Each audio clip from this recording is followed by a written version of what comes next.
Hello বন্ধুরা, আমাদের দর্শক ছোট বড় সবার জন্য একটি বিজ্ঞপ্তি। এটি শুধুমাত্র একটি গল্প। গল্পে দেখানো সমস্ত মন্ত্র তন্ত্র কাপালিক কাল্পনিক। বাস্তব জীবনে ভূত আছে কিনা তা পুষ্টি করার উদ্দেশ্য আমাদের নয়।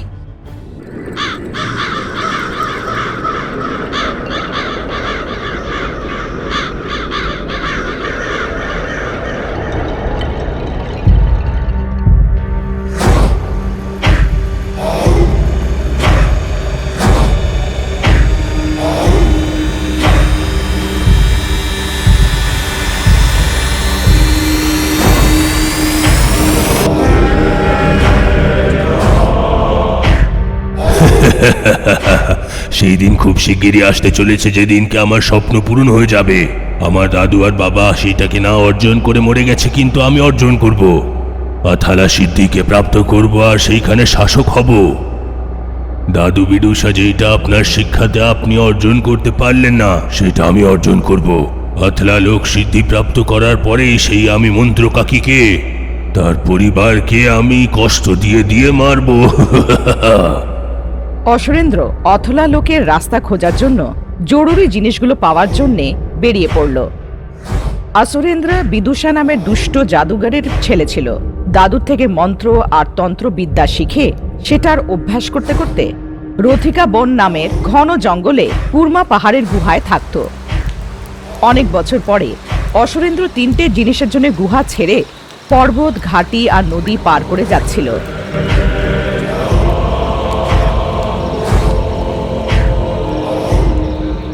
কিছুদিন পরে পন্না ঘাটি নামের এক গ্রামে পৌঁছালো।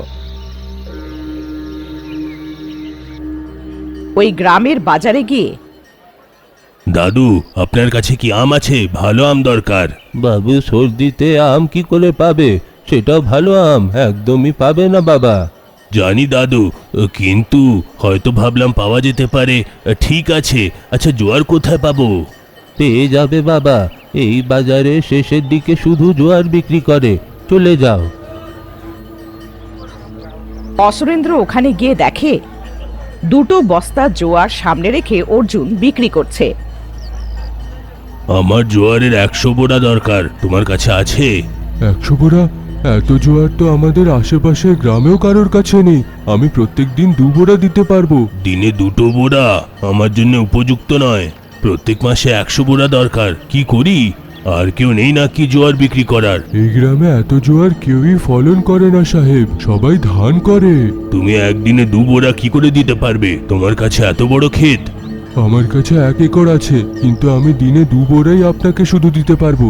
কি করে দিতে পারবো জিজ্ঞেস করবেন না। ঠিক আছে, তোমার ব্যবসায় রহস্য জেনে আমি করবোটা কি? আবার আসবো বলে ওখান থেকে চলে যায়। অন্ধকার হওয়ার পরে দোকান বন্ধ করে সেদিন বিক্রি হওয়ার পরে যেটুকু জোয়ার আর বাকি ছিল সেটা কাঁধে রেখে অর্জুন বাড়ির পথে এগিয়ে গেল। অসুরেন্দ্র অর্জুনের পিছন করল। অসুরেন্দ্র চুপচাপ অর্জুনের পিছন পেছন চলছিল। অর্জুনের বাড়ি ওর বাড়ির পেছনে একটা ছোট ক্ষেতের গাছের পেছন থেকে লুকিয়ে দেখছিল। জোয়ারের ক্ষেতে জল দিয়ে অর্জুন ঘুমিয়ে পড়ল।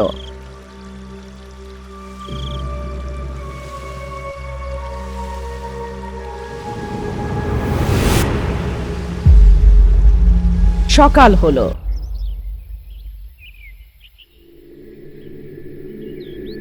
অসুরেন্দ্র সারা রাত ওখানেই থাকলো। রাতে যে গাছগুলোতে জোয়ারের একটাও ফুল ছিল না, সকাল হতে অনেকগুলো জোয়ার ফুটে ক্ষেত চকচক করছিল। তো এইটা হলো রহস্য, আমার যেটা দরকার পেয়ে গেলাম। এইসব না জানার নাটক করে সন্ধ্যাবেলায় অর্জুনের দোকানে যায়। জোয়ারের 2টো বস্তা কিনে কথা বলতে বলতে, বাবা, তোমার থেকে কি লুকাবো? আমার কাছে 10,000 পায়রা আছে। তুমি তো জানো পায়রাদের জোয়ার কত ভালো লাগে। একদিনে প্রায় 2.5 বোরা খেয়ে দেয়। তাদের খাওয়ানোর জন্য আমার প্রত্যেক মাসে 100টা করে বোরা দরকার। ঠিক আছে, আপনি যদি বলেন আপনি কোথায় থাকেন, আমি 2 বোরা করে প্রত্যেকদিন দিয়ে যাব। ও নিজের থাকার জায়গা বলে গাড়িতে 2টো বস্তা ঢেলে চলে গেল। গ্রামের শেষে একটা নিস্তব্ধ জায়গায় শূদ্র শক্তি দিয়ে একটা বাড়ি আর একটা বড় পশুশালার নির্মাণ করে ফেলে। বলার মতন অর্জুন দুদিন পরে গাধার পিঠে দুটো বস্তা জোয়ার নিয়ে আসে। এই রাস্তায় কখনো আসেনি, আপনার ঘর এটা? না না, এটা তো ভাড়ায়। নিজের দলকে বিক্রি করে দিয়ে আমি নিজের গ্রামে চলে যাব। দল? কিন্তু আপনি তো বলেছিলেন আপনার কাছে পায়রা আছে। হ্যাঁ, মানে পায়রার দল। আকাশের দিকে যখন দেখায় ওখানে অনেকগুলো পায়রা উড়ছিল। জানানি, এটা খুব বিচিত্র। এতগুলো পায়রার জন্য তো এখানে একটাও ঘর নেই, কিন্তু পায়রা কেন পোষেন? ওতে কি লাভ হবে? লাভ আছে, অনেক লাভ হয়। এরম বলে কিছু জোয়ার মাটিতে ফেলে হাততালি দেওয়ার সাথে সাথে কিছু পায়রারা মাটিতে এসে জোয়ারগুলো খেতে শুরু করে। আমি একটা চমৎকার দেখাবো, দিব্যি দাও, তুমি এটা কাউকে বলবে না। ঠিক আছে দিব্যি, আমি কাউকে বলবো না। যেই ও হাতে হাত দিল, ওর গলার মুদ্রার উপরে হাত রেখে या जुर्माहत कुर्बी भयंकरी माँ सिमाही हत कुर्मी साधक प्रियंकरी वी जीवालय जुर्मी माँ असमही। মন্ত্র পড়ে হাত মুদ্রা থেকে সরানোর পরেই হাতে ভস্য। যেই পায়রাগুলো দানা খাচ্ছিল তাদের উপরে হাততালি দিয়ে যেই ভস্যগুলো ছড়ানো হলো, পায়রাগুলো ছাগলে বদলে গেল। এ কি, পায়রা ভেড়া হয়ে গেল? কি করে সম্ভব এটা? এটা তো খুবই আশ্চর্যজনক। এই শিক্ষাটা আমার দাদু আমাকে শিখিয়েছিলেন। ওই দেখো, আকাশে উঠতে থাকা 10,000 পায়রা আমার। আমি যেখানে থাকি ওরা ওইখানে উঠতে থাকে, দানা দিলে নিচে এসে খায়। আমি একবারে 10,000 ভেড়াকে তো গ্রামে গ্রামে নিয়ে ঘুরতে পারবো না, তাই আমি ওদেরকে আবার পায়রা বানিয়ে দিই আর আকাশেই উড়ে বেড়ায়। দরকার হিসেবে আমি গ্রামে ঘুরে একটু একটু করে বাজারে বিক্রি করি। যদি আমিও এমন বিদ্যা জানতাম তাহলে আমিও খুব টাকা কামাতাম, কিন্তু কি লাভ? 1 একর জমিতে জোয়ারের সেই ক্ষেত নিয়ে আমি করিটা কি? কি, প্রত্যেকদিন উঠে থাকা জোয়ার, এইটা কি করে সম্ভব? অনেক বছর আগে একটা কালো পিশাচ আমাকে মহিমাবান ঘোড়া দিয়েছিল, তার কারণেই প্রত্যেকদিন উঠে থাকা জোয়ারের ফসল আছে। এরম বলে অসুরেন্দ্রকে নিজের বাড়িতে নিয়ে যায়, নিজের জোয়ারের ক্ষেতটা দেখালো। রোজ বাজারে বিক্রি করার পরে যেটা রয়ে যেত ওটা ঘরের বাইরে রেখে দিত, সেগুলোকে পাখি আর পায়রারা খেতে থাকতো। পায়রারা ওগুলো খাচ্ছিল। এটা দেখে অসুরেন্দ্র মন্ত্র পড়ল। या जुर्माहत कुर्बी भयंकरी माँ सिमाही हत कुर्मी साधक प्रियंकरी वी जीवालय जुर्मी माँ असमही। দুটো পায়রার উপরে ভস্যটা ছড়িয়ে যেই হাততালি দিল, দুটো পায়রা দুটো ভেড়াতে বদলে গেল। তুমি এই দুটো ভেড়া রেখে নাও বন্ধু। বন্ধু, তুমি আমাকে সেই মন্ত্র বলো, আমিও টাকা অর্জন করব। কতদিন এমন ভাবে আমি আমার জীবন কাটাবো? যদি আমি তোমাকে মন্ত্র বলবো তাহলে তার বিনিময়েতে তোমাকেও একটা মহিমাবান জিনিস আমাকে দান করতে হবে। ঠিক আছে, তোমার এমনিতেও জোয়ার দরকার না, আমি তোমাকে আমার ক্ষেত দানে দিচ্ছি। প্রত্যেকদিন উঠে থাকা মহিমাবান জোয়ারের ক্ষেত এখন থেকে তোমার। এরম বলেও দৌড়ে খেতে চলে গেল। জোয়ারের গাছগুলোর মধ্যে গর্ত খুঁড়ে একটা ঘোড়া নিয়ে এসে অসুরেন্দ্রর হাতে রেখে এর কারণে জোয়ারের ক্ষেতের এত মহিমা, একে তোমাকে দানে দিলাম। তার বিনিময়েতে পায়রাদেরকে ভেড়া বানানো সেই মন্ত্র আমাকে দিয়ে দাও। অসুরেন্দ্র অর্জুনের গলায় একটা মুদ্রা বাঁধল, ওর কানে একটা মন্ত্র দিল। যদি তুমি এই মন্ত্রের বিষয়ে কাউকে বলো তাহলে সেই মুহূর্ততেই মন্ত্র আর কাজ করবে না। এতটুকু বলে চলে গেল। পরের দিন যখন উঠে দেখলো 4টে পায়রা জোয়ার খাচ্ছিল, যেই মুদ্রাটা অসুরেন্দ্র দিয়েছিল সেটার উপরে হাত রেখে या जुर्माह हत कुर्वी भयंकरी माँ सुमाही हत कुर्वी साधक प्रियंकरी वीरजीवाला या जुर्मी माँ समही। এমন ভাবে মন্ত্র পড়াতে হাতে ভস্য, যেই সেগুলো পায়রার উপরে ফেলে দিয়ে হাততালি দিল, ওরা ভেড়া হয়ে গেল। খুশির চোটে আগের দিন যে ভেড়াগুলো দিয়েছিল সেগুলো বিক্রি করার পরে অনেকগুলো টাকা পায়। টাকা এনে নিজের বউকে দেয়, ও অনেক খুশি হয়। কিন্তু আমাদের জোয়ারের ক্ষেতটা শুকিয়ে গেল, আমরা কিভাবে জীবন যাপন করব? ওই আশীর্বাদ করা জোয়ারের ক্ষেত কিভাবে শুকালো? এত টাকা তুমি কোথা থেকে পেলে? শুকিয়ে যাচ্ছে তো শুকিয়ে যেতে দাও। এত মহিমাবান জিনিস পেয়েছি তুমি জানো না, সেটা তোমাকে কোনো মতেই বলা যাবে না। এতটুকু বলে ওর বউয়ের কিছু প্রশ্ন করার আগেই ওর মুখ বন্ধ করে দিল। সেদিনের পর থেকে ভালো রোজগার করে ও খুশি হয়ে থাকছে। অর্জুন যে মহিমা কলসটা দিয়েছিল হাতা কুর্বির মূর্তির উপরে রেখে দিল।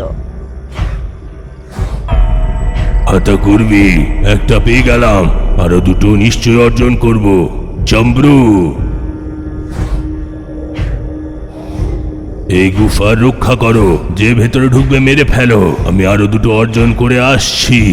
ঠিক আছে গুরু, আমি মেরে ফেলবো, কিন্তু আপনাকে নিজে গিয়ে সেগুলো খোঁজার কি দরকার? নিজের শক্তি দিয়ে মহিমাবান দর্পণে দেখে নিন। মায়া দর্পণে দেখে থাকা এটা কোনো সাধারণ জিনিস নয়। ওতে কোনো মন্ত্র কাজ করবে না।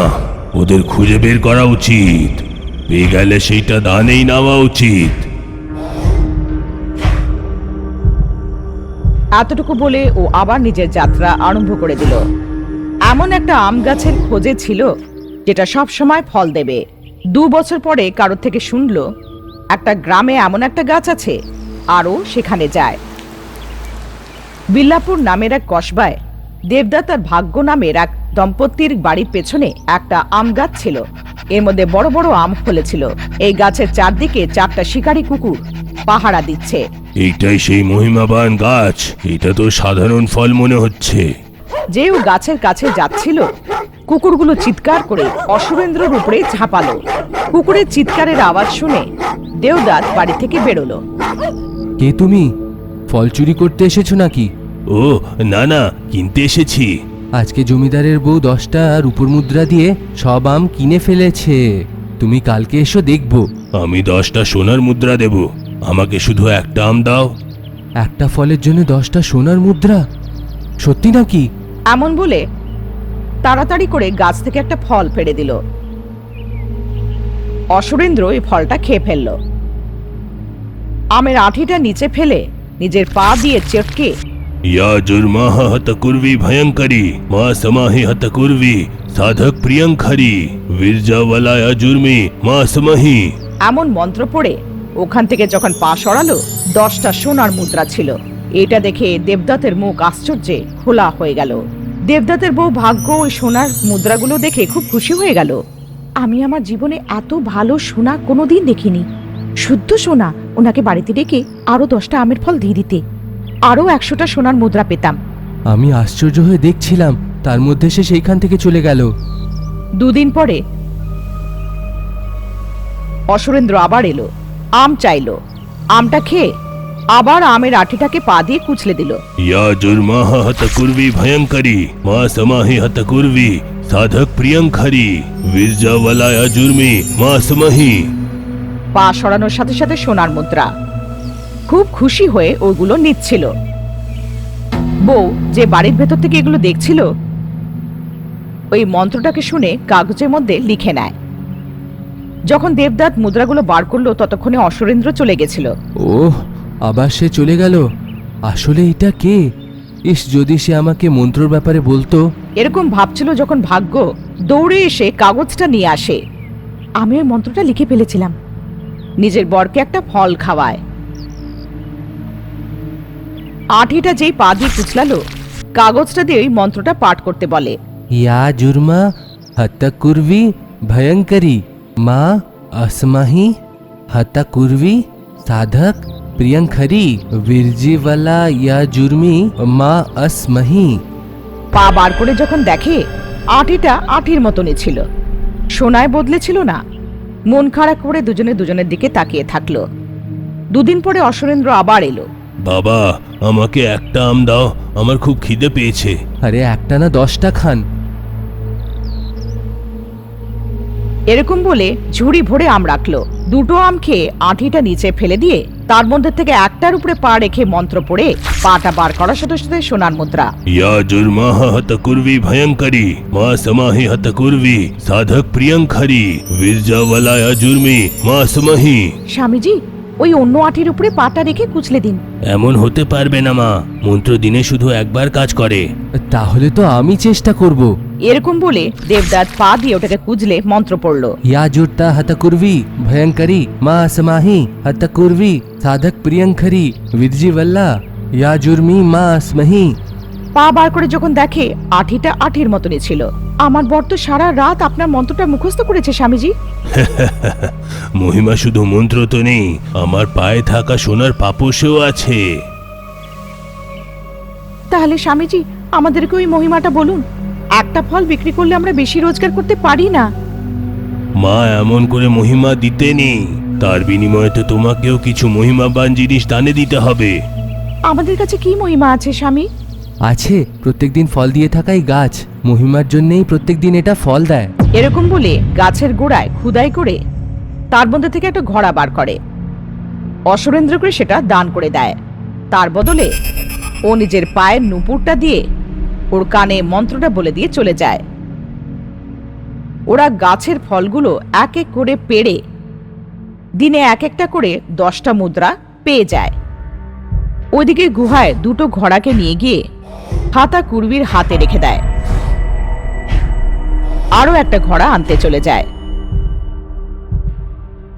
তারপর গ্রামে গ্রামে ঘুরতে ঘুরতে কিছুদিন পর ভাগাতপুরে পৌঁছে যায়।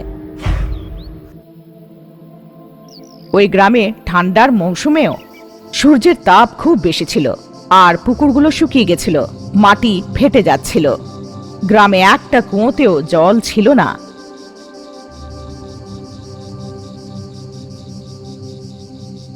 আমি যে তৃতীয় ঘোড়াটাকে খুঁজতে যাচ্ছি সেইটা নিশ্চয়ই এখানে হবে। এমন ভেবে গ্রামে গিয়ে যখন দেখে গরুর গাড়ি করে অনেকগুলো ঘোড়ায় জল নিয়ে যাওয়া হচ্ছিল। দুদিকে ঘোড়াগুলোকে ভালো করে বেঁধে কিছু মহিলারা আর পুরুষেরা মাথার উপরেও ঘোড়া ভরে নিয়ে যাচ্ছিল। ওদের থেকে বিবরণ চেয়ে কোথা থেকে জল আনছে সেটা জিজ্ঞেস করে কুয়োতে গিয়ে যখন দেখলো লাল্লু প্রতিটা বালতির জন্য একটা মুদ্রা নিচ্ছে। সকাল থেকে 158 বালতি জল বিক্রি করেছি, এই নাও। এমন বলে নিজের বউ রানীকে মুদ্রাগুলো দিয়ে বাড়ির ভিতরে চলে যায়। রানী কুয়োতে গিয়ে ঢাকনা লাগিয়ে তালা লাগিয়ে দেয়। অসুরেন্দ্র একটা গাছের পেছনে লুকিয়ে এই সব দেখছিল। অন্ধকার হওয়ার পরে ও একটা যাত্রীর বেশে বদলে দরজায় ধাক্কা দিল। সাহেব, আমি চর গ্রামে যাচ্ছি, এতক্ষণ ধরে যাত্রা করে ক্লান্ত হয়ে গেছি, একটুখানি খেতে দিয়ে আপনার বাড়িতে আমাকে শুতে দেবেন কি? বিনামূল্যে নয়, তার বিনিময়তে 10টা সোনার মুদ্রা দেব। ঠিক আছে স্বামীজি, আসুন। খাবার খাওয়ানোর পরে শোয়ার ব্যবস্থা করে দেয়।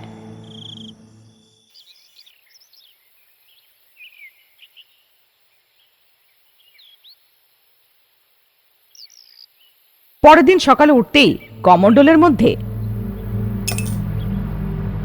या जुर्माह हतकुर्वी भयंकरी माँ समाही हतकुर्वी साधक प्रियंकरी विरजावला या जुर्मी माँ समही। এরকম মন্ত্র পড়ে জলটা নিচে ঢালার সাথে সাথে তার মধ্যে থেকে একটা সোনার মুদ্রা পড়ল। এটা দেখে স্বামী আর স্ত্রী হতবাক হয়ে গেল। স্বামী, এইটা কি মহিমা? এইটা কি করে সম্ভব? স্বামীজি, আমাদেরকে ওই বিদ্যাটা দিন। মাস ভরে যত বালতি জল বিক্রি না করি, একটাও সোনার মুদ্রা রোজগার করতে পারি না। গ্রামে গ্রামে ঘুরে থাকা সন্ন্যাসী এই সোনার কমণ্ডলটা নিয়ে করবোটা কি? কিন্তু মহিমাবান জিনিস দেওয়ার জন্য তার বিনিময়তে কোনো মহিমাবান জিনিসও নিতে হবে। এটা কি বড় জিনিস, আমাদের কুয়ো মহিমাবান। কুয়োতে মহিমা, সেটা কি করে? এই গ্রামে 1-2 কুয়ো ছেড়ে একটু জল ছাড়া কোথাও 1 ফোঁটাও জল পাবে না। আর এইদিকে আমাদের কুয়োতে যত জল বের করো জল ভরে যায়, 1 লাখ বালতি জল বের করলেও শেষ হয় না। এরকম বলে কুয়োর মধ্যে ঝাঁপিয়ে গিয়ে তলায় গিয়ে একটা ঘোড়া এনে অসুরেন্দ্রকে দিয়ে দেয়, যে স্বামীর রূপে ছিল। আমার অনেক বছর আগে কালো ভূত উপহারে দিয়েছিল, যেটা আমি আপনাকে দানে দিচ্ছি। তার বিনিময়তে আমাকে সোনার কমণ্ডলটা দিন। ঠিক আছে বলে কমণ্ডলমটা দিয়ে ওর কানে মন্ত্রটা বলে দেয়। প্রত্যেক দিন একটা তাবার মুদ্রাই সোনার রূপে পরিণত হবে। তাবার মুদ্রার সঙ্গে আপনার কুয়োর জলও তাতে দিতে হবে। এমন বলে চলে যায়। কিছুদিনের মধ্যে ওদের কুয়োর জলের স্তরটা কমে যায়। খুব একটু জল ছিল।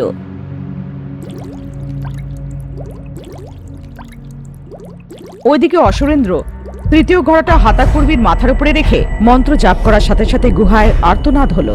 या जुर्मा हत कुर्बी भयंकरी माँ सिमाही हत कुर्बी साधक प्रियंकरी वी जीवालय जुर्मी माँ असमही।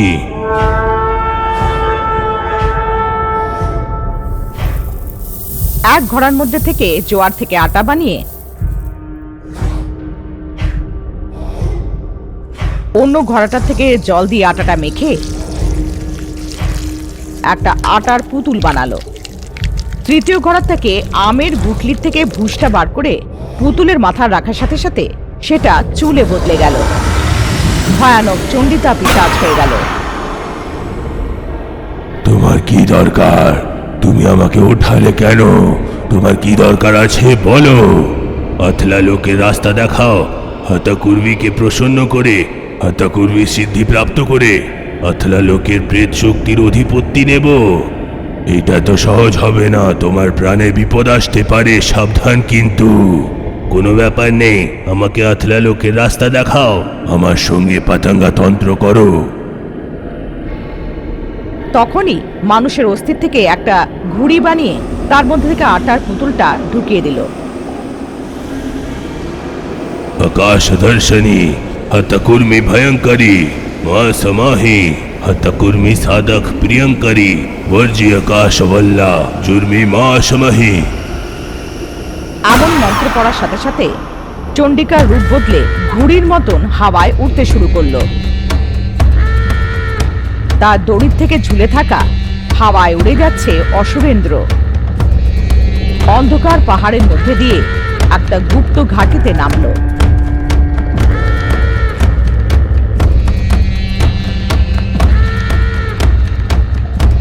চণ্ডিতা যে ঘুড়ির রূপে ছিল মাটিতে নামার সাথে সাথে নিজের আসল রূপে এসে যায়।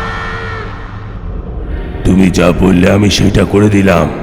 এই অন্ধকার সুড়ঙ্গ দিয়ে 17 দিন যাত্রা করলে তুমি সেখানে পৌঁছে যাবে। সেটাই अथला লোকের প্রবেশদ্বার। বিদায় জানাই। আমার অভিশাপ সেই 3 জনের লাগবে যারা তোমাকে এই সব জিনিস দানে দিয়েছিল। এইটা বলে উধাও হয়ে গেল চণ্ডিতা। পান্নাঘাটিতে অর্জুন গলায় যে মুদ্রাটা পড়েছিল সেটা ভেঙে নিচে পড়ে গেল। বিল্লাপুরের দেবদাতের পায়ের আংটিটা বেরিয়ে গেল। ভগতপুরের লাল্লুর হাত থেকে কমণ্ডলটা নিচে পড়ে গেল। তক্ষুনি যারা যেখানে ছিল ওখানেই শিলার রূপে বদলে গেল।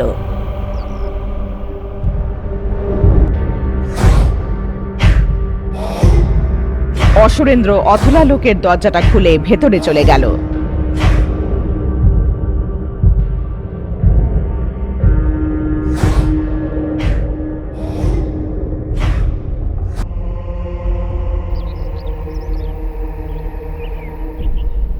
দিন পেরিয়ে যাচ্ছে। বুঝতে পারা যাচ্ছিল না যে স্বামী অর্জুন কিভাবে পাথর হয়ে গেল। ওই মূর্তিটাকে বাড়িতে রেখে জয়া পরিচিত তান্ত্রিকের জন্য ঘুরে বেড়াচ্ছিল। ওদিকে রানী আর ভাগ্য নিজের বড়দেরকে মূর্তি হতে দেখে কান্নাকাটি করছিল। কিছুদিন পরে কারোর বলাতে রানী ভগতপুর থেকে নিজের স্বামীকে বাঁচানোর জন্য মহুয়া মন্ত্র জানা কাকির কাছে এলো। যা কিছু হয়েছিল রানী মন্ত্র জানা কাকিকে জানিয়ে দিল আর লাল্লুকে বাঁচানোর বিনতি করল। মন্ত্র জানা কাকি রানীর সাথে চলে গেল। ভগতপুর পৌঁছে যখন দেখল কুয়োর মধ্যে এক টুকুও জল ছিল না, পুরোটা শুকিয়ে গিয়েছিল। অনাবশ্যক মুদ্রার লোভে কুয়োর মধ্যে যে মহিমা ঘোড়াটা ছিল সেটা আমরা ওকে দিয়ে দিয়েছি। আগে এটা জানতে হবে তোমার স্বামী ওই ঘোড়াটা কিভাবে পেয়েছিল। গাবরা জামান জো এমন বলে সুনাক সাওয়ারি প্রেতকে ডেকে কমণ্ডলের গন্ধটা শুকিয়ে ও রাস্তা দেখালো যেদিকে ও গিয়েছিল। নাটা ভূতের উপরে বসে উড়ে সুনাক সাওয়ারি প্রেতের পেছনে গিয়ে ও বিল্লাপুর দেবদাতের বাড়ি গেল।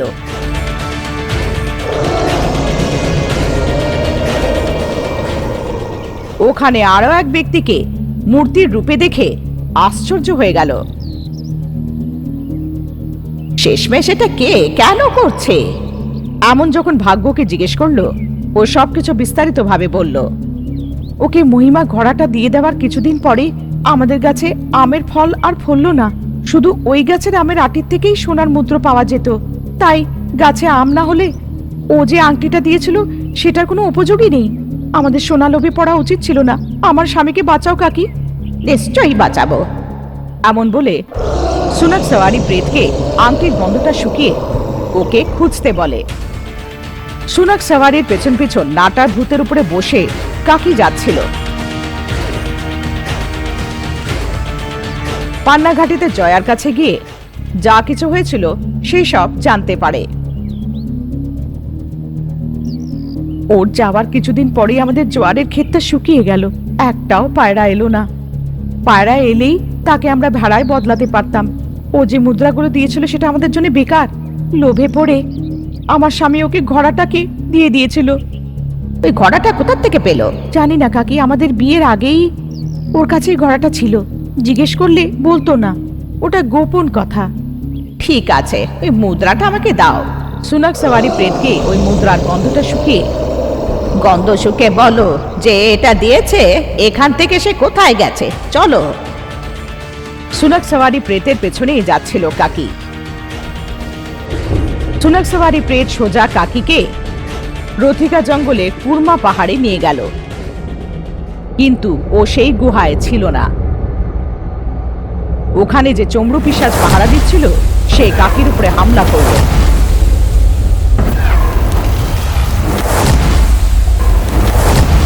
কিন্তু কাকি নিজের বেতাল শক্তি দিয়ে ওকে সূক্ষ্ম রূপে বদলে দিল আর একটা কাঁচের বোতলে ওকে বন্ধ করে দিল। রোগা পাতলা ভূত, তুমি কত অহংকারী! গায়ে তো একটুও মাংস নেই, কিন্তু অহংকার ভর্তি। তোমার আমার কাকিকে মারার সাহস আছে? হাত পা ভেঙে রেখে দেবো, বুঝলে? ক্ষমা করবে, আমি পালিয়ে যাব, দয়া করে আমাকে ছেড়ে দাও, ছেড়ে দাও।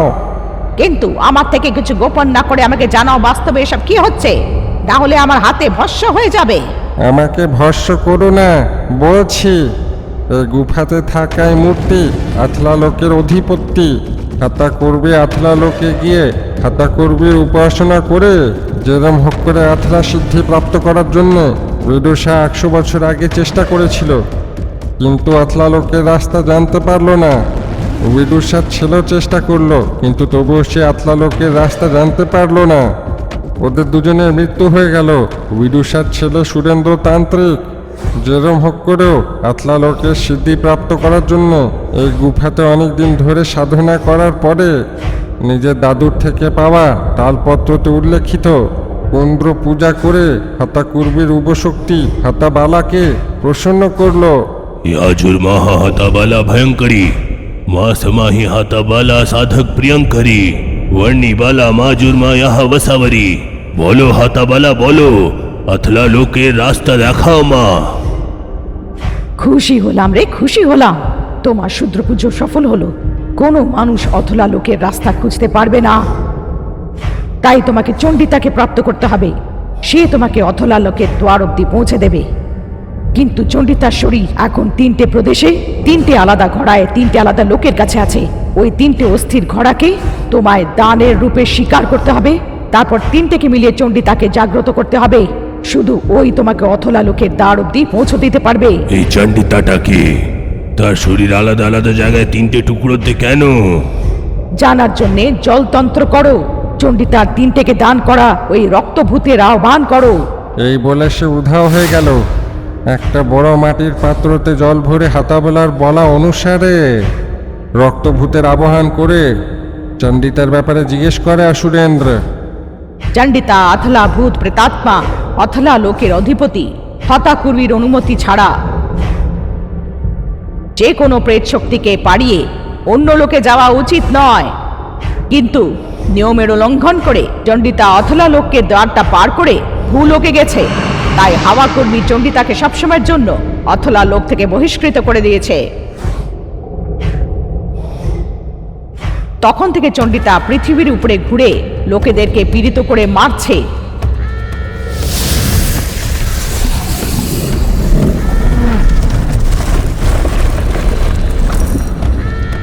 এটা জেনে মহর্ষি অনেক কষ্টে নিজের 3টে শিষ্যের সহযোগিতায় চণ্ডীতাকে বন্দি বানালো।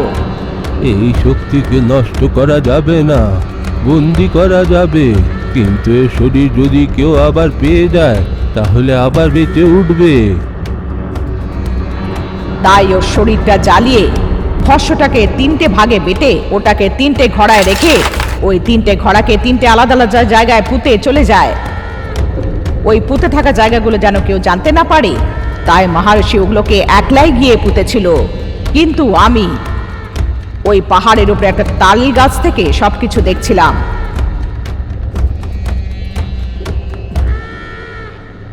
বছর কেটে যায়, একটা তালের গাছের উপর থেকে সবকিছু দেখছিলাম। বছর কেটে যায়, ওই পাহাড় থেকে একটু দূরে একটা দম্পতি সোনু আর মঙ্গলি নিজেদের 3টে বাচ্চার সাথে থাকছিল। মঙ্গলি অসুস্থ হলো, আর 2টো গরু যার থেকে ওদের সংসার চলতো বজ্রপাতের সাথে মরে যায়। তাই তাদের খাবার দাবারও জুটছিল না। তাই স্বামী স্ত্রী আত্মহত্যা করে মরার চেষ্টা করলো।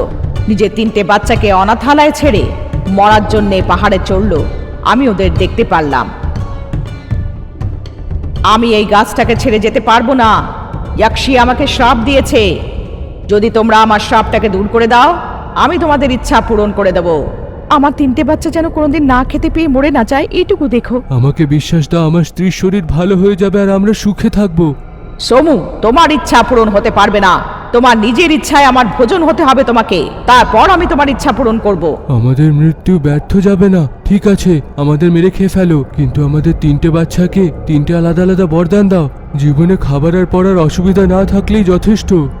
তোমার বউকে গাছের সাথে বেঁধে পায়ের বুড়ো আঙ্গুলে ছুরি দিয়ে কেটে চলে যাও। তখন সব রক্ত বেরিয়ে গিয়ে মরে যাবে, তখন আমি গাছ থেকে নিচে নামার শক্তি পাবো। এর মাঝে তুমি রোজ ভিক্ষা করে যা খাবার পাবে সেগুলো রাতে নিয়ে এসে 3টে ঘড়ায় এই গাছের তলায় রেখে প্রত্যেকটা ঘড়ার থেকে 3 বার করে খেয়ে আমাকে ডেকো।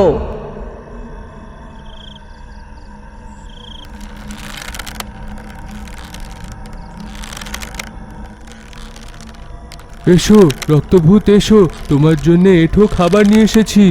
আমার এঁঠো খেয়ে আমাকে তোমার গোলাম করো। এমন বলার সাথে সাথে আমি গাছ থেকে নিচে নেমে খেয়ে নিতাম। আমার শক্তি দিনের পর দিন বেড়ে যাচ্ছিল। সোমু নিজের বাচ্চাদেরকে দূর থেকে দেখার জন্য অনাথালয়ে গেল। তখন ও জানতে পারলো একটা দম্পতি যাদের কোনো বাচ্চা ছিল না, অন্য অন্য গ্রাম থেকে এসে কিছু বাচ্চাদেরকে নিয়ে গেছে। ওই বাচ্চাগুলোর মধ্যে সোমুর 3টে সন্তানও ছিল। ওই বাচ্চারা কোথায় এই কথাটা অনাথালয়ের লোকেরাও জানতো না। এইভাবে 16 বছর ধরে রোজ ও ভিক্ষা করে আমাকে খাবার এনে দিত। এক রাত সমুর হৃদয়ে স্পন্দন বন্ধ হয়ে গেল, ওর মৃত্যু হয়ে গেল। তখন আমি পুরো মুক্ত হয়ে গেলাম। সেই রাতে আমি গাছ থেকে নিচে নেমে পাহাড় থেকে নিচে নামার জন্য সক্ষম হলাম। আমার উপরে অভিশাপটা পুরোপুরি সরে গেল। ইয়াক্ষী, যেমন তুমি বলেছিলে, একজন নিজের বউয়ের রক্তের বলি দিয়ে যতক্ষণ ও জ্যান্ত ছিল ততক্ষণ ভিক্ষা করে আমাকে খাবার দিয়ে ওর প্রাকৃতিক রূপে মৃত্যুর দিনে আমার মুক্তি হবে। হা হা হা হা হা, আমার অভিশাপ শেষ হয়ে গেল। যেই শ্রাপ শেষ হলো, পাহাড়ের চারদিকে লুকোনো 3টে ঘোড়াকে আমি মাথায় রেখে নিজের প্রেত শক্তি দিয়ে সমুর 3টে বাচ্চার বাড়িতে গিয়ে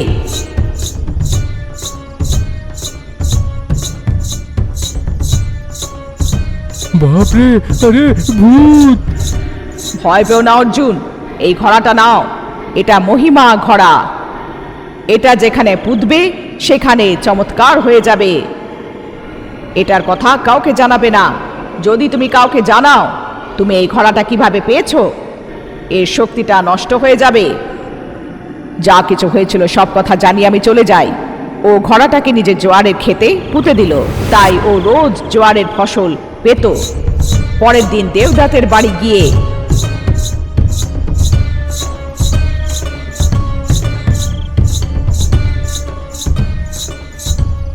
দেবদাত, বাইরে এসো। দেবদাতকেও ঘোড়া দিয়ে যা কিছু হয়েছিল সব বললাম। ও সেটা আম গাছের তলায় পুঁতে দিল, তাই তাতে সব দিন ফল ফলতো। পরের দিন রাতে লল্লুর বাড়ি গেলাম।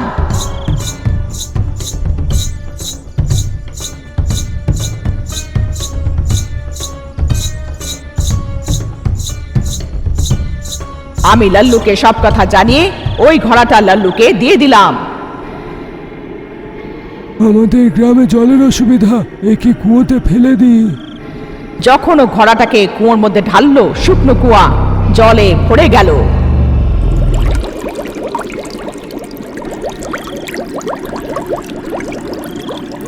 আমার দুই ভাই কোথায়? দেখা করতে হবে। যতক্ষণ তুমি আমার ব্যাপারে আর আমার ঘোড়ার ব্যাপারে কথাটা লুকিয়ে রাখবে, শুধু ততক্ষণ এই শক্তিটা এখানে থাকবে। যদি তোমরা তিনজনে মেলো, ওটার শক্তি নষ্ট হয়ে যাবে। ওই তিনটে ঘোড়ার কথা কেউ যদি জানতে পারে, তোমাদের বিপদ আসবে। তাই আমি জানাবো না।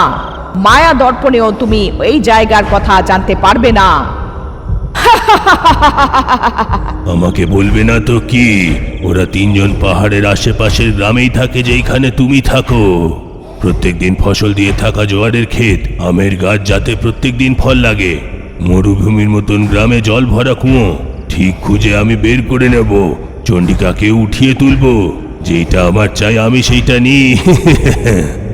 চণ্ডীদার জাগ্রত হওয়ার পরে যার কাছে এতদিন সেই ঘোড়া ছিল, ওদের চণ্ডীদার অভিশাপ লেগে তারা পাথর হয়ে যায়।